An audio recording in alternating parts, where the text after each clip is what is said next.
Wait. Okay. You're rolling. Okay, so we're going to retrace the steps of John Podesta and Podesta Associates, the largest lobbying firm. Podesta Group. The Podesta Group. Thank you, Jason. Now you know who the cameraman is. We're going to retrace those steps. So we're going down G Street. We're going to go by the Smithsonian right here. Head west on G Street Northwest toward 8th Street Northwest. So you're getting real-time narration from Siri, so you know where we're going. So we're coming up on the 900 block. Turn right onto 9th Street Northwest. And the Podesta, I believe, is 1001, right? Yes. So now you heard me say this morning that who was the replacement, basically, for Vince Foster? It was John Podesta. Who benefited by the death of being the enforcer in the White House more than John Podesta?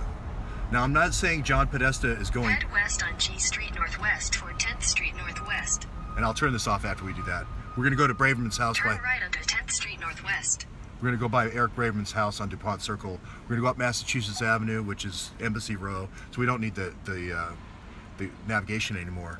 But the significant piece of this is Podesta, now working at the Washington Post, is now tweeting like mad as the deep state, as we close in on the deep state. Now, I'm not saying me, Jason, and whatnot. I'm just saying H.A. Goodman and all the other folks that are a part of this investigation.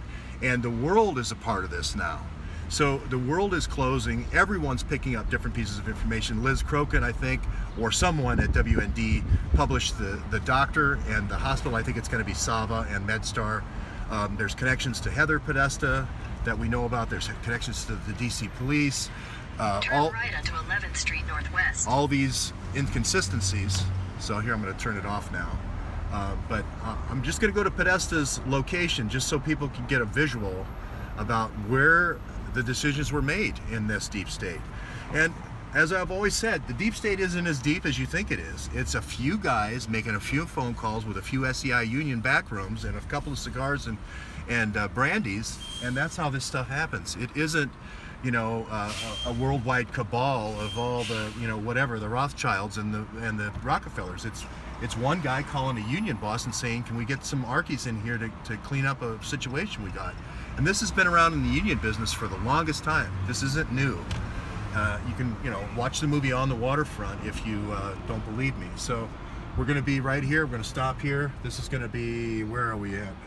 This is 10th and... Turn left onto 10th Street Northwest. I believe that's it. I believe that's the building right there, 1001.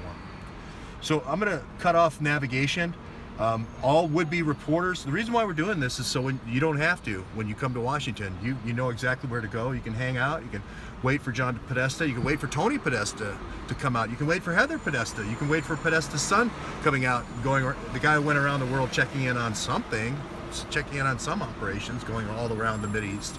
So I'm not saying it's finders, but you know, we time correlate everything in the investigation. We're not trying to do fake news. We're trying to just do sources and citations. So I'm going to leave it there. We'll pick it up at Eric Braverman at DuPont Circle.